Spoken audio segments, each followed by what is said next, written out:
সবাই তো সবকিছু অ্যাফোর্ড করতে পারে না। সামর্থ্যের একটা বিষয় আছে, ওনার সামর্থ্য আছে, ঈশ্বর ওনাকে অনেক কিছু দিয়েছে, সেটা উনি দেখালেন। আমাকে ঈশ্বর এতটা দেয়, সামর্থ্য দেয়নি যে আমি প্রচুর মানুষকে নিয়ে আসতে পারি, তাই এলাম।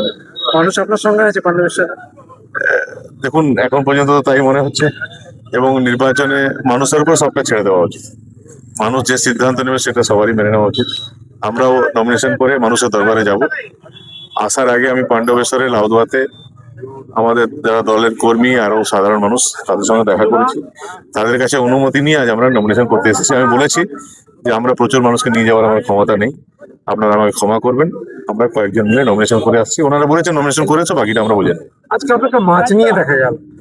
না, আজকে মাছ নিয়ে না, এটা আপনি জানেন যে বাংলা সংস্কৃতি যে যে কোনো শুভ কাজে গেলে মাছ দিয়ে সে শুভ কাজ আরম্ভ করা হয়। তো আমার মাম্পি আসেনি, মাম্পি দেবর আমার মহিলার এক নেত্রী আসে, আর আমার সবিতা বাগদি আমার মন্ডল প্রেসিডেন্ট।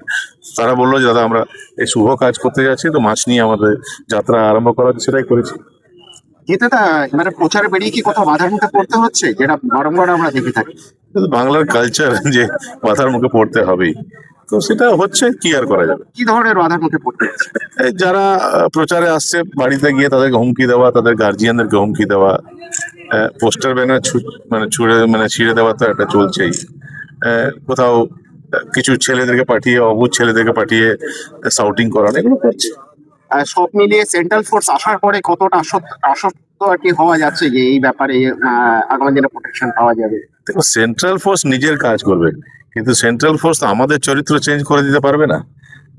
সেন্ট্রাল ফোর্সের প্রয়োজনই হতো না যদি আমরা নিজেকে একটু সংশোধন করে নিতাম।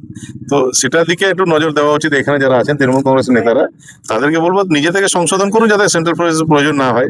কেন এই বাংলার মাটিতে আমরা নির্বাচনে লড়ছি, তো এটা যেন সেন্ট্রাল ফোর্সের প্রয়োজন হবে কেন? তো এটা তো বাইরে বদনাম হয়, বাইরের রাজ্যে খুব বদনাম হয়। তো আমি বলবো তারা নিজেকে সংশোধন করুন। এসআইআর ইস্যুকে সামনে রেখে পাণ্ডবেশ্বরে কতটা প্রভাব পড়বে বলে মনে করছেন? এবার ওটা তো একটা অ্যাডমিনিস্ট্রেটিভ ব্যাপার, ওসব নিয়ে আমার কিছু বলার নেই। যা প্রভাব পড়বে, প্রভাব পড়বে মনে হয়। ভোট ব্যাংক বলে আমার মনে হয় না যে পাণ্ডবেশ্বরে কিছু আছে।